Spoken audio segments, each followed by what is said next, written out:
Vous l'avez sûrement entendu, certains ministres vont sur le front pour les élections régionales et départementales. C'est le cas de Gérald Darmanin, aussi d'Éric Dupond-Moretti et Marlène Schiappa. Pourtant, on parle souvent de non-cumul des mandats, surtout depuis la loi de février 2014.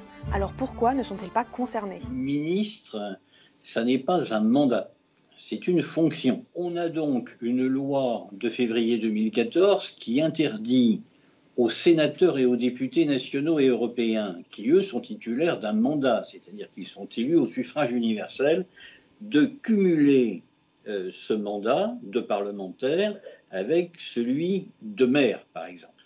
Mais par contre, un ministre, ce n'est pas quelqu'un qui est élu au suffrage universel, il ne détient pas de mandat du peuple, il est appelé à une fonction par le président de la République et il a parfaitement la possibilité de briguer un mandat de maire. Et s'ils ont le droit, en pratique, les ministres briguent peu souvent des mandats locaux. Depuis 1997, depuis le gouvernement de Lionel Jospin, la politique des gouvernements successifs a été de promouvoir une sorte de déontologie qui n'a pas valeur de loi, pour que les ministres soient obligés de renoncer aux mandats locaux qu'ils peuvent détenir. Pendant le mandat de François Hollande, une charte de déontologie des membres du gouvernement a même été mise en place. Elle disait notamment « Les membres du gouvernement consacrent tout leur temps à l'exercice de leurs fonctions ministérielles.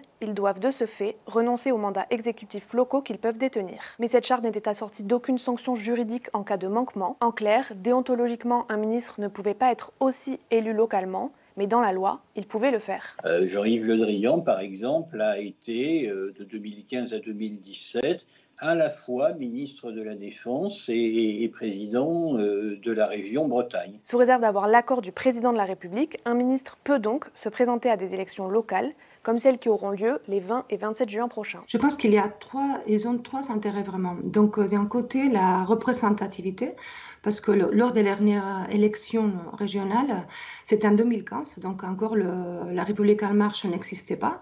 Donc pour eux, c'est une façon de s'ancrer dans le local. C'est aussi une question de tester aussi en vue des prochaines élections et voir s'ils ont vraiment cet ancrage local et s'ils ont une possibilité d'être élus lors des prochaines élections législatives.